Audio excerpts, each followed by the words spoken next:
A través de las Escrituras, cómo es que Dios no solamente se vale de su palabra, no solamente se vale de sus siervos para encaminarnos hacia Él nuevamente, sino a veces también se vale del maligno, cosa curiosa. El diablo está en el mundo no solamente para ponernos a prueba delante de nuestro Dios, o para poner a prueba nuestra fe delante de nuestro Dios, sino aún también para causarnos daño, aflicción y hasta cierto punto temor.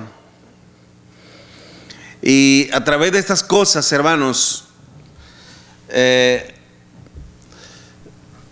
nuevamente volvemos a clamar a nuestro Dios en socorro, en ayuda, y volvemos a clamar a nuestro Dios por nuestra salvación. Como le digo, es algo curioso realmente, mas es verdad. En el primer libro de Samuel, de hecho, hermanos, el miércoles pasado que íbamos a seguir con la clase de Romanos, cuando habla de la Escritura que Dios los entregó, y habla ahí en varias ocasiones, Dios los entregó a una mente reprobada, Dios los entregó a una mente para que hicieran cosas que no convienen. Dios nos entrega, Dios nos entrega al enemigo, pero no es para que seamos destruidos en sí, sino para que precisamente nos volvamos a nuestro Dios. De hecho, eso lo dice mismo el apóstol Pablo allá en 1 Corintios capítulo 15. Pero mire, en el primer libro de Samuel, en el capítulo 7, primer libro de Samuel, capítulo 7, versículo del 1 en adelante. Primer libro de Samuel, capítulo 7, versículo del 1 en adelante. Es donde vamos a aprender de este tema, hermanos, que se titula Aclamando a nuestro Dios por nuestra salvación. Dice la Escritura, primer libro de Samuel, capítulo 7, versículo del 1 en adelante. Vinieron los de Kiriat Jearim y llevaron el arca de Jehová y la pusieron en casa de Abinadab, situada en el collado. Abinadab, hermanos, significa padre de abundancia. Kiriat Jearim, hermanos, era una región cerca de Judá, en la parte de la región de Jerusalén, pero cerca de Judá. Dice, y llevaron el arca de Jehová y la pusieron en la casa de Abinadab, situada en el collado, y santificaron, es decir, consagraron, dedicaron a Eleazar su hijo. Eleazar significa Dios ha ayudado. Eso es lo que significa el nombre de Eleazar, Dios ha ayudado. Santificaron a Eleazar su hijo para que guardase el arca de Jehová.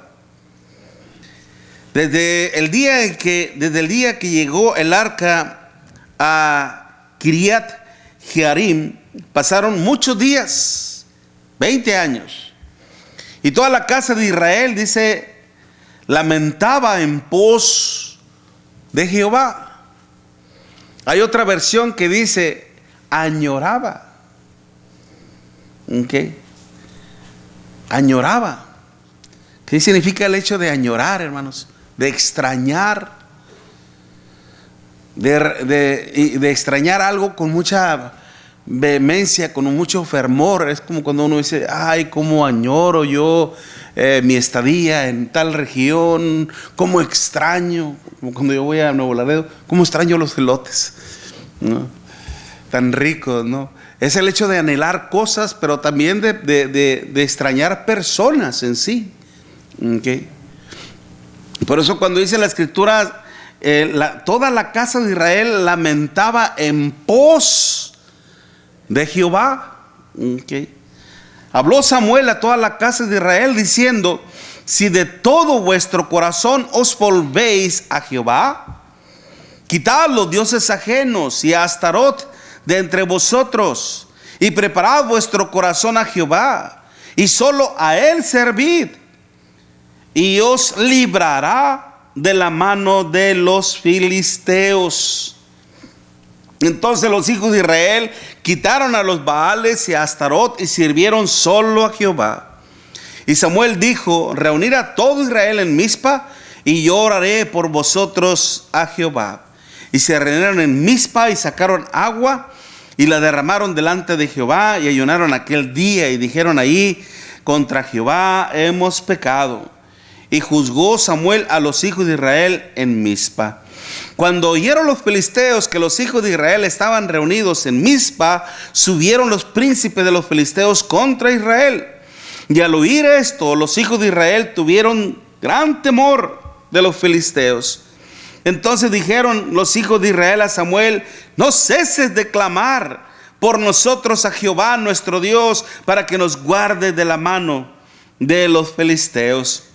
Y Samuel tomó un cordero de leche, puro limpio, de leche, y lo sacrificó entero en holocausto a Jehová. Y clamó Samuel a Jehová por Israel, y Jehová le oyó. Aconteció que mientras Samuel sacrificaba el holocausto, los filisteos llegaron para pelear con los hijos de Israel. Mas Jehová tronó aquel día un gran estruendo sobre los filisteos y los atemorizó, y fueron vencidos delante de Israel. Gloria a Dios, hermanos. ¿Cómo se luchan las batallas, hermanos? De rodillas ante nuestro Dios. ¿Okay? De rodillas. ¿Cómo se ganan las batallas? De rodillas ante nuestro Dios, clamando ante nuestro Dios, confiando delante de nuestro Dios. Pero el pueblo decía precisamente: no ceses de clamar por nosotros a Jehová nuestro Dios, para que nos guarde de la mano de los filisteos. Pero mientras a veces cuando el ser humano hace lo malo, se deleita en lo malo, se goza en andar en los deseos de la carne, en el mundo, hermanos, es felicidad, dicha. Pero una vez que es víctima de la maldad, hermanos, o de sus propios actos, y empieza a sufrir las consecuencias y a tener temor de perder la vida, empieza después uno: ay, Dios mío, ayúdame, ay, Dios mío, socórreme. Empezamos a clamar a nuestro Dios, hermanos. Una vez que el hombre se ve en riesgo de perder la vida, hermanos, empieza a buscar a nuestro Dios. ¿Cuánta gente, hermanos, y lo digo con todo respeto, ha sido concientizada de la vida una vez que su vida se ve en peligro por una enfermedad?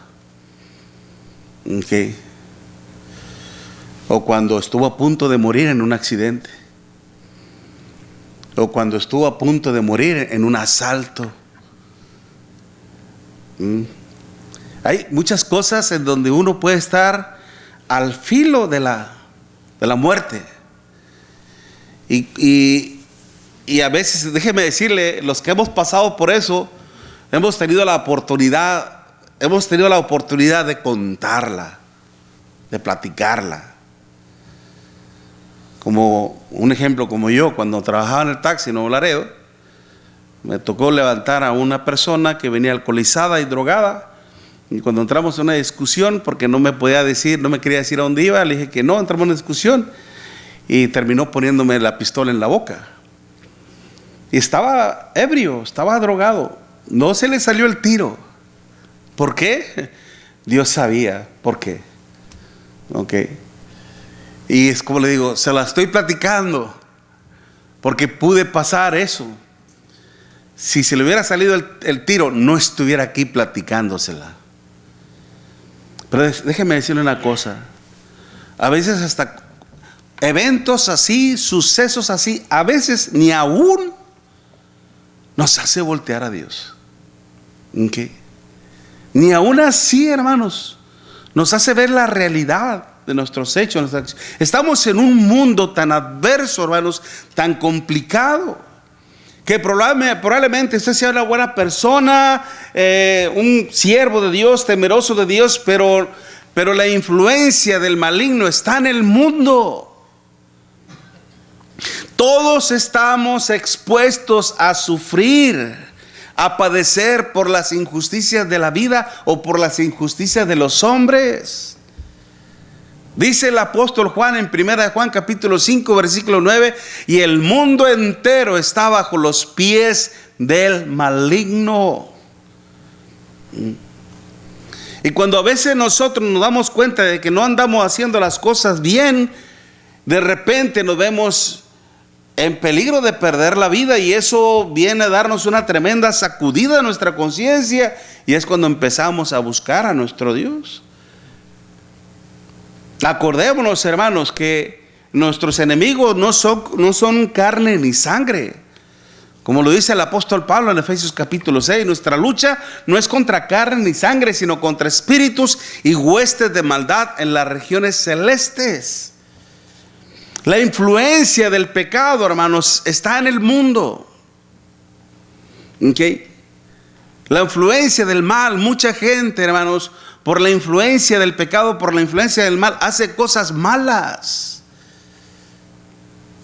Cosas malas. Estaba escuchando hace poquito, días atrás, una persona, un joven que se graduó y que no quiso quedarse cerquita con sus papás, o que no quiso quedarse en la casa de sus papás, quiso mejor rentar un departamento en Nueva York y se fue para allá. Y al fin, joven, quiso salirse, distraerse, se fue a un bar por ahí cerquitas, y de repente lo sacan dos personas, lo suben a un Uber, pero cuando lo subieron, el Uber ni se dio cuenta, pensaba que iba borracho, ebrio, lo metieron en el carro, llévalo a esta dirección, y se fue, pero ya iba muerto.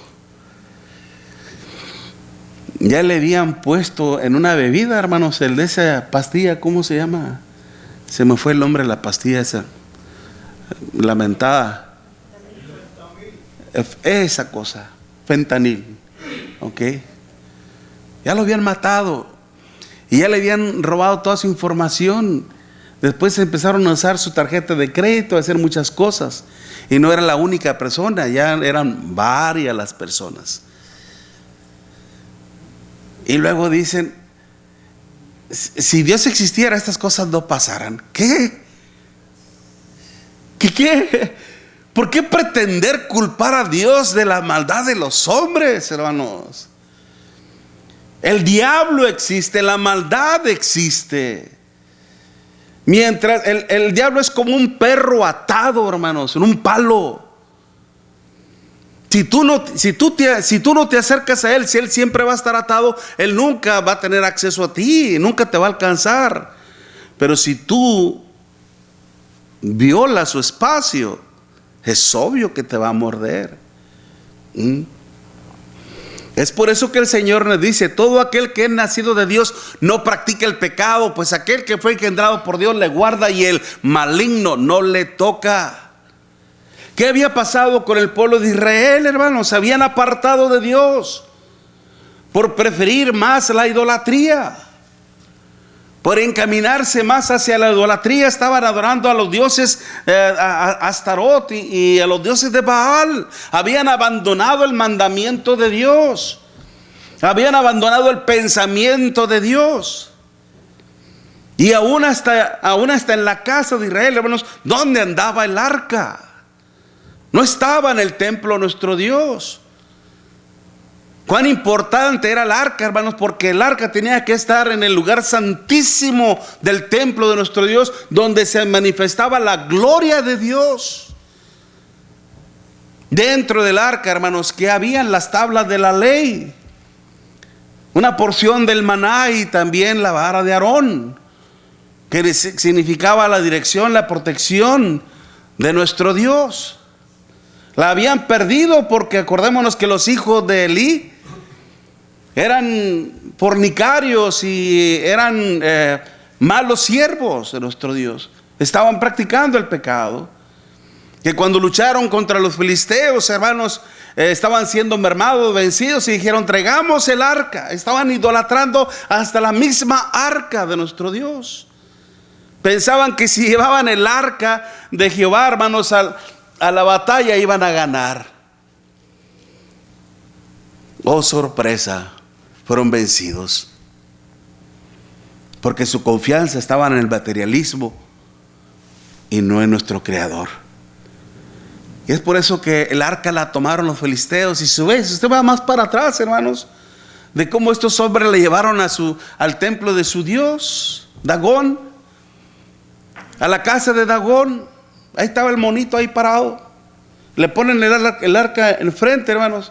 Al día siguiente, esa estatua amaneció tirada, de cabeza hacia el arca.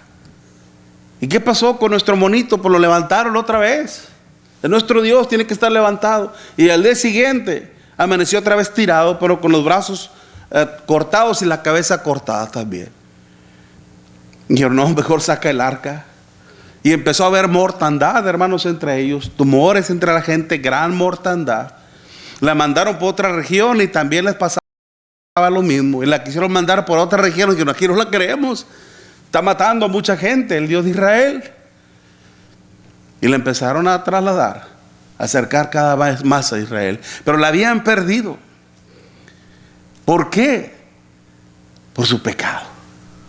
Porque no solamente, hermanos, el sacerdocio estaba contaminado por el pecado, sino desde el más grande hasta el más pequeño. Estaban practicando, hermanos, ya lamentablemente el pecado. Por eso es de que ellos empezaron a clamar a nuestro Dios, añoraban a nuestro Dios, y no había quien les ayudase. Y es por eso que ahí estaba Samuel. Por eso la Escritura nos dice: habló Samuel a toda la casa de Israel diciendo: si de todo vuestro corazón os volviereis a Jehová, si en realidad ustedes tienen el deseo de volverse a Dios, ¿qué dice? ¿Cuál es la condición? Quitad los dioses ajenos y Astarot de entre vosotros, y preparad vuestro corazón a Jehová, y solo a Él servid, y os librará de la mano de los filisteos. Ellos empezaron a buscar a Dios, hermanos, por las amenazas de sus enemigos. ¿Se da cuenta cómo a veces Dios usa a los enemigos para acarrearnos como ovejitas a nuestro Dios, hermanos? Pero el pecado estaba ahí, se tenía que acabar, se tenía que terminar esa relación contaminada por el pecado. Por eso cuando el pueblo judío clamó a nuestro Dios, ¿en qué condición estaban, hermanos? Estaban en pecado. Y Dios no puede estar donde está el pecado. Y es por eso que se les decía a través del profeta Samuel: si de todo vuestro corazón os volviereis a Jehová, renuncien a toda esa idolatría y vuélvanse a nuestro Dios de corazón. Aún así, cuando el pueblo clamó a nuestro Dios, hermanos, e hizo lo que tenía que hacer, se ven amenazados aún más todavía por los filisteos. Somos usted y yo ahora el pueblo de Dios, hermanos. ¿Okay? Y nos vemos en constantes ataques por el maligno. El apóstol Pedro dice en primera de Pedro capítulo 5 versículo 8: sed sobrios y velad, porque vuestro adversario el diablo, como león rugiente, anda alrededor buscando a quien devorar. Él no anda en el mundo, hermanos. Él no anda en el mundo. El mundo ya está en sus bolsillos. El mundo ya está bajo los pies de él. Ahí está su dominio, ahí está su imperio. Pero Él te quiere a ti, mi hermanita. Él te quiere a ti, mi hermanito. Él te quiere a nosotros. Y Él lo que está haciendo es como un león o como una leona observando a la manada, a ver qué animalito está malito, a ver cuál cojea, a ver de qué pie cojeas, a ver quién está enfermo. Y una vez detectado, tic, tic, tic, tic, tic, ahí está. Vamos a formar el ataque, como leonas al acecho. Ya lo tienen seleccionado. No es de que se tiran a la suerte, hermano. No, ya lo tienen en blanco. No seamos el blanco, hermanos. Por eso es muy importante prepararnos. No caer en el pecado, porque es cuando nos exponemos, hermanos. Esto es lo que nos enseña la palabra, hermanos.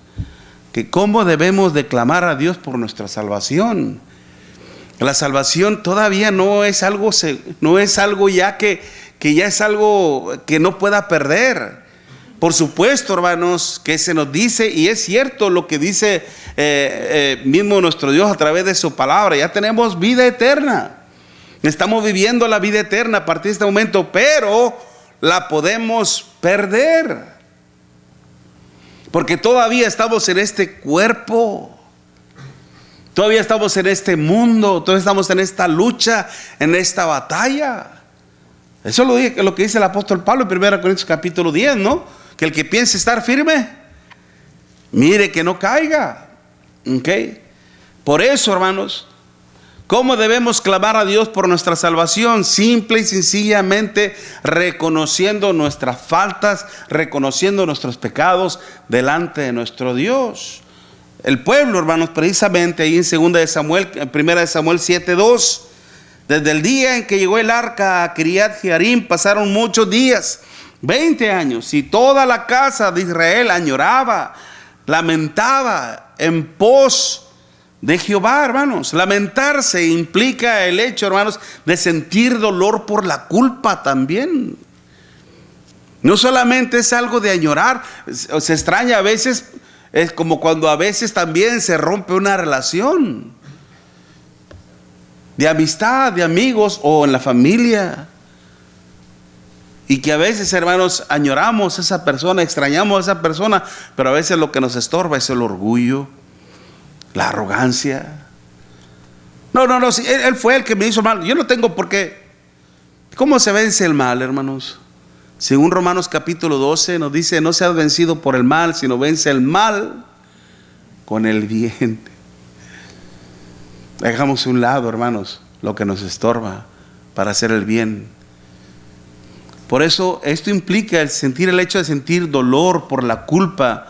A ver, que nuestra conciencia, hermanos, nos está martillando diciendo: estás obrando mal, estás haciendo las cosas mal.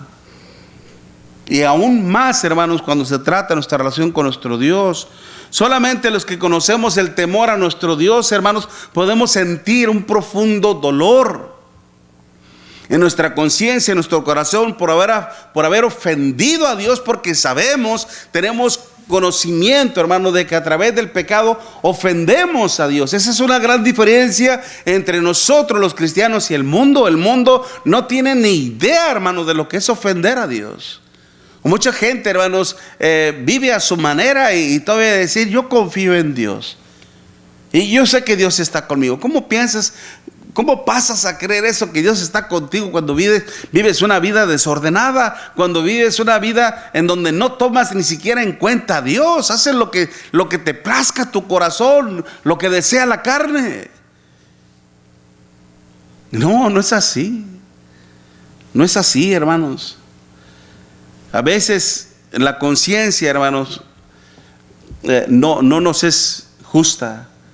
Cuando el apóstol Pablo predicó, hermanos, allá en Atenas, y les dio un tremendo sermón, terminó diciéndoles: pero Dios, habiendo pasado por alto los tiempos de esta ignorancia, ahora manda a todos los hombres y en todo lugar que se arrepientan, por cuanto ha establecido un día en el cual juzgará al mundo por aquel varón justo, quien designó por haberle levantado de entre los muertos. ¿Qué? ¿Levantado de entre los muertos? La resurrección. Nah, hombre. Este ya está alucinando. Este ya está loco. Ya está diciendo puras locuras, puras necedades, puras tonterías. Y la gente toma, hermanos, la palabra de nuestro Dios como algo tonto. Cuando una persona, hermanos, califica de esa manera los hechos de Dios o los mandamientos de Dios, es a Dios quien le está diciendo eso. Y no sabe, hermanos, no sabe lo que está haciendo, provocar la ira de Dios, hermanos. Muchos no han permanecido en pie. Por blasfemias así, hermanos, han terminado terriblemente. El morir, una muerte tan horrible, hermanos, tan terrible, como el simple hecho de ser comido por gusanos, como Herodes, que no le dio la gloria a Dios, hermanos, y que Dios le tocó, hermanos, y lo enfermó. Gusanos adentro de él. Imagínense empezar a ser devorado por los gusanos internamente. No fue de que y ya te mueres. No, hermano, fue un proceso lento y doloroso. Una muerte horrible. Por algo el Espíritu Santo nos dice: horrenda cosa es caer en manos del Dios vivo. Y es por eso el pueblo, hermanos, lo estaba sintiendo. Y es por eso que el pueblo clamó a nuestro Dios por su salvación. Tuvieron miedo, ciertamente, por lo que les amenazaba. Y eso hizo que clamaran a nuestro Dios nuevamente, que se volvieran a nuestro Dios. Pero si ellos en realidad, hermanos, querían tener la ayuda, el socorro y el alivio de nuestro Dios, ellos tuvieron que volverse a nuestro Dios reconociendo sus faltas, reconociendo sus pecados.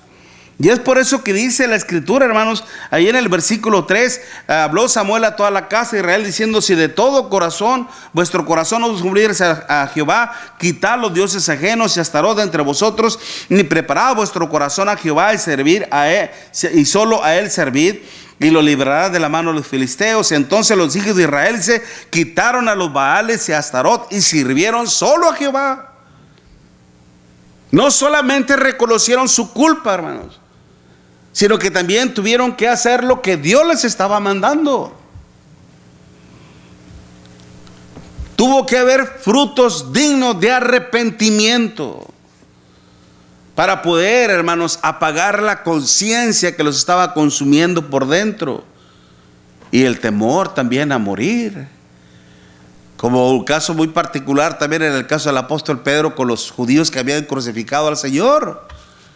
Sepa pues ciertísimamente toda la casa de Israel que a este Jesús a quien vosotros crucificasteis, Dios lo ha hecho Señor y Cristo. Al oír esto, dice, al oír esto se compungieron de corazón, se sintieron tan dolidos tan profundamente, hermanos.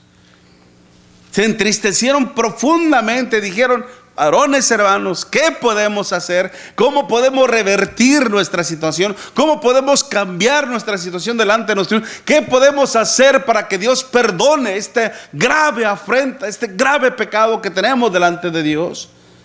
Arrepentíos y bautícense cada uno de vosotros en el nombre de Jesucristo para el perdón de los pecados y recibiréis el don del Espíritu Santo. Y así que los que recibieron su palabra fueron bautizados y se añadieron como aquel día como 3,000 personas. Se volvieron a Dios. El día en que usted y yo nos convertimos a nuestro Dios, hermanos, ¿por qué lo hicimos? Ciertamente porque fuimos convencidos por la palabra de Dios acerca de la fe. Pero también porque tuvimos miedo a la hora de conocer la gravedad de nuestras faltas, la gravedad de nuestros pecados. Reconocimos que a través de nuestros pecados ofendíamos a Dios gravemente y que eso nos ponía en la condición de pecadores y en la misma condición. Romanos 6:23, la paga del pecado es muerte. El miedo a morir eternamente. Y es por eso que nos convertimos al Señor. Y abandonamos también nuestra postura, nuestro orgullo, nuestra arrogancia. y nos volvimos a nuestro Dios. Eso lo hicimos, como lo hizo el pueblo de Israel. Pedro mismo también les decía después, allá en Hechos capítulo 3, versículo 19, arrepentíos y convertíos para que sean borrados vuestros pecados y vengan de la presencia del Señor tiempo de refrigerio, es decir, tiempo de paz para con Dios. Pero el enemigo siempre va a estar al acecho, hermanos. Es por eso que es muy importante que también nosotros nos mantengamos dentro de nuestra relación con nuestro Dios. En Primera de Juan capítulo 5 versículo 18, Primera de Juan capítulo 5 versículo 18, todo aquel que es nacido de Dios, ¿qué dice, hermanos? Primera de Juan 5 versículo 18, todo aquel que es nacido de Dios, ¿qué dice? No practica el pecado, pues aquel que fue engendrado por Dios le guarda. ¿Quién fue el que fue engendrado por Dios? Cristo, hermanos, que fue engendrado por el Espíritu Santo en María. Okay. Aquel que fue engendrado por Dios le guarda y el maligno no le toca. Pero si usted se vuelve al mundo, como lamentablemente muchos cristianos lo están haciendo, están siendo tocados por el diablo. Viven ahorita la vida, jajaja, jejeje, jijiji, pensando de que no va a haber consecuencias. Al ratito, mi hermana, lo va a ver. Porque el diablo es como una hiena, hermanos, que devora a los animales vivos, que los traga. Es un animal insaciable, que aún hasta las crías, hermanos, no se detienen. Todo por matar y comer. A eso es lo que hace el diablo. Que Dios tenga piedad y misericordia de nosotros, hermanos. No solamente, hermanos, si clamamos a nuestro Dios, tenemos que hacerlo reconociendo nuestros pecados, pero también disponiendo nuestro corazón al Señor. Samuel, profeta, les decía esto: si de todo vuestro corazón os volviereis a Jehová, quiten los dioses ajenos y Astarot de entre vosotros y preparad, ¿qué dice? Prepara tu corazón. ¿Ok? Prepara tu corazón. Es decir, prepara tu mente, abre tu corazón, entrégate al Señor de corazón. Cuán importante es que nosotros, hermanos, le entreguemos nuestra vida al Señor de esa manera. Déjeme ver una cita, hermanos. En Deuteronomio capítulo 6, versículo 4 en adelante. Deuteronomio capítulo 6, versículo 4 en adelante. Vamos a leer el versículo del 1. Estos pues son los mandamientos, estatutos y decretos que Jehová vuestro Dios mandó que os enseñase, para que los pongáis, ¿qué? Por obra en la tierra la cual pasáis vosotros para tomarla, para que temas a Jehová tu Dios, guardando todos sus estatutos y sus mandamientos que yo te mando, tú, tu hijo y el hijo de tu hijo, todos los días de tu vida, para que tus días sean prolongados. Oye pues, oh Israel, y cuida de ponerlos por obra, para que te vaya bien en la tierra que fluye leche y miel, y os multipliquéis como lo ha dicho Jehová, el Dios de tus padres. Oye Israel, Jehová nuestro Dios, Jehová es uno es. Y amarás a Jehová tu Dios de todo tu corazón y de toda tu alma y con todas tus fuerzas. Y estas palabras que yo te mando hoy estarán sobre tu corazón. Esa palabra sobre, hermano, esa proposición, algunos a veces la cambian en tu corazón. Y no es así. Es como cuando uno le dice, papá, ¿dónde pongo, como le dice a su hija, mamá, ¿dónde pongo este florero? Ponlo sobre la mesa. ¿Ok? O guárdalo en más bien, guárdalo en aquella caja. Implica que va a ponerla dentro de la caja. Pero cuando dice ponla sobre la mesa, ¿qué significa sobre la mesa? Encima de la mesa. ¿Sí me explico? Algo sobre es algo por encima. Cuando dice la Escritura, hermanos, precisamente, y estas palabras que yo te mando hoy estarán sobre tu corazón. ¿Qué implica esto? Que la ley de Dios, hermanos, que los mandamientos, que los preceptos de Dios deben estar por encima de mis propios pensamientos, por encima de mis propias proposiciones, por encima de mis propios deseos, por encima de mis propias ideas. Para que precisamente, porque lo que pasa es de que una vez que nosotros invertimos las cosas o revertimos las cosas, empiezo yo a poner mi pensamiento, mi voluntad, mi deseo por encima del pensamiento de Dios. Ya estás mal. Ya estás mal. Escuchaba el otro día a una persona que puso ahí, tener relaciones sexuales es fornicación. Y uno empezó a comentar ahí, pero si antes no había un compromiso, antes no había papel. Digo, cuánta ignorancia, en serio. Se ponen a discutir cosas que ni siquiera han analizado, han investigado. ¿Por qué te pones a debatir un tema que ignoras por completo? Hay libros, hermanos, culturas y tradiciones del pueblo judío, y ahí te van a enseñar, hermanos, en qué consistía toda una boda judía y los trámites que se llevaban a cabo. Cuando Dios nos habla del pacto, cuando dice en Malaquías capítulo 2 del pacto con tu mujer, ese pacto berit implica un pacto por escrito. Había un papel, por supuesto que sí. Pero la gente a veces, hermanos, se pone a discutir cosas que, válgame, es increíble. Y después arrejúntate nada más y a ver cómo te va.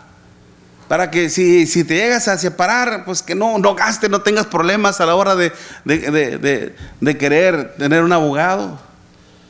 Están en unión libre. No es unión libre. ¿Para qué cambiarle los términos? Estás en amaciato, estás en adulterio, estás en fornicación. Pero eso pasa cuando uno sobrepone, hermanos, precisamente a los pensamientos de uno en los pensamientos de Dios. Ponlo sobre tu corazón para que uno no se desvíe. ¿Qué pasó con el pueblo de Israel, hermanos? Se empezó a desviar. ¿Qué era lo que ofrecía, hermanos? ¿Qué era lo que ofrecía la religión de los Baales? El culto a los Baales, el culto a Astaroth. ¿Qué era lo que ofrecían? Fiestas carnales, hermano. Comida en abundancia. Libertad para el placer de la carne. Por eso que ellos se iban en pos de eso. No tanto por ese Dios, sino por lo que esa religión les permitía. Es como cuando usted, si quiere ir a una religión, usted puede elegir, a ver, esta está muy bien, porque mira, dice, no te llaman, no te exhortan, no te prohíben cosas que no hagas. Aquí dice, tú puedes tomar, puedes fumar, puedes ir a los bailes, puedes fornicar. Está bien esta, vámonos para acá.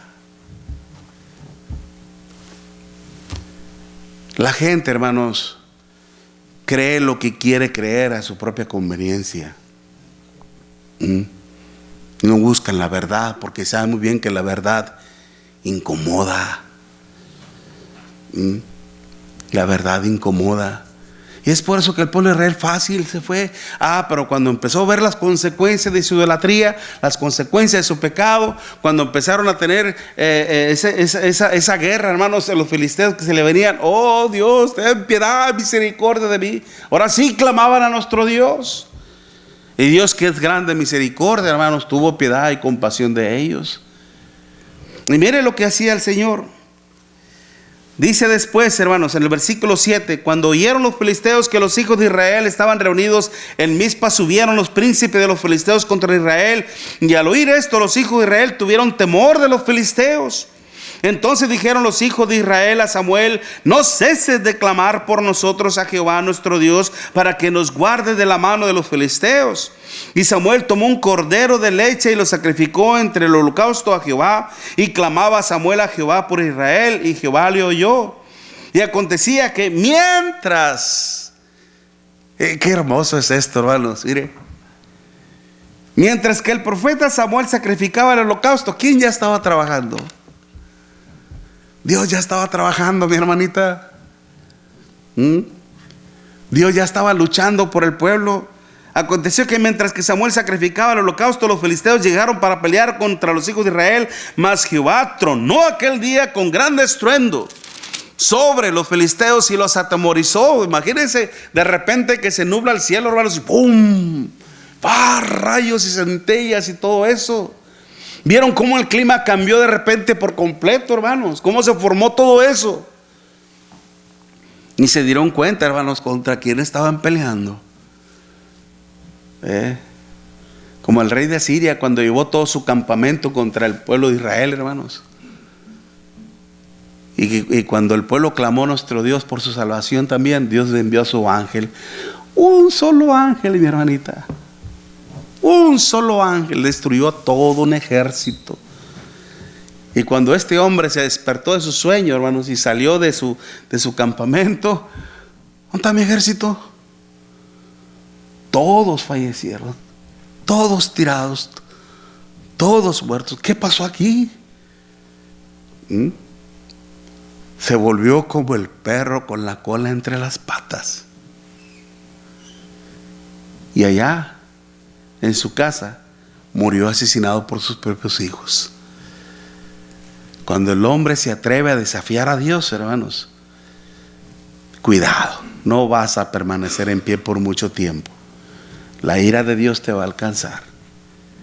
Mientras que el profeta Samuel, hermanos, sacrificaba ese cordero, mire, Dios ya estaba luchando por el pueblo, por los suyos. Y es por eso que este pueblo, para clamar por su salvación, ¿qué tuvo que hacer? Se tuvo que arrepentir de sus pecados. Sí, se tuvo que volver a nuestro Dios. Pero también, hermanos, tuvo que ir hacia el elegido por nuestro Dios, profeta Samuel.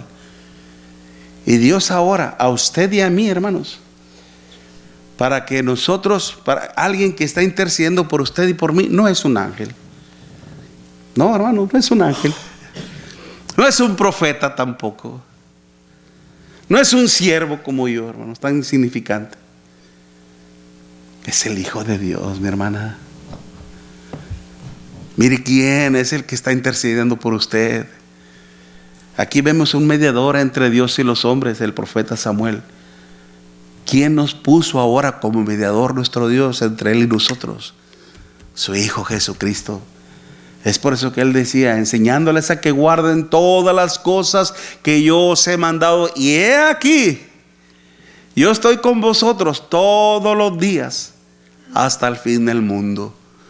Mientras que Dios luche, mientras que Dios está luchando por nuestras batallas, hermanos, ¿qué tenemos que hacer usted y yo como pueblo? Adorémosle. Ofrezcámosle sacrificios espirituales y aceptables a través de nuestro Señor Jesucristo. Vivamos conforme a su santidad. Apartémonos de toda la idolatría, hermanos. La idolatría no solamente se refiere a un culto hacia las imágenes, sino mire, para terminar, Colosenses capítulo 3. Colosenses capítulo 3, versículo 5. Colosenses 3, versículo 5. Haced morir pues lo terrenal en vosotros, que fornicación, impureza, pasiones desordenadas, malos deseos y avaricia, que es ¿qué? Idolatría. O sea que la idolatría, hermano, no solamente es una cuestión de un culto hacia a un ídolo, sino que aún también en cosas de la carne, en cosas inmorales, suelen convertirse en idolatría.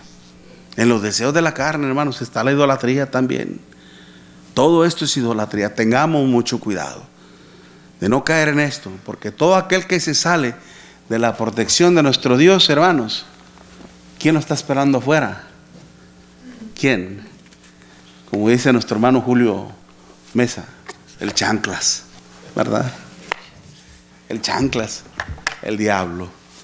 Así que, mis amados hermanos, sigamos clamando por nuestra salvación a nuestro Dios, reconociendo nuestras culpas, nuestros pecados cada vez que ofendamos a Dios.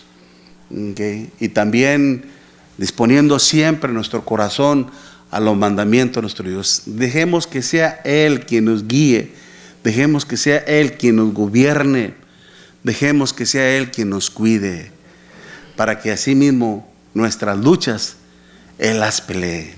¿Okay? Y sigamos adorándole a través de nuestro Señor Jesucristo. Dios les bendiga, mis amados hermanos.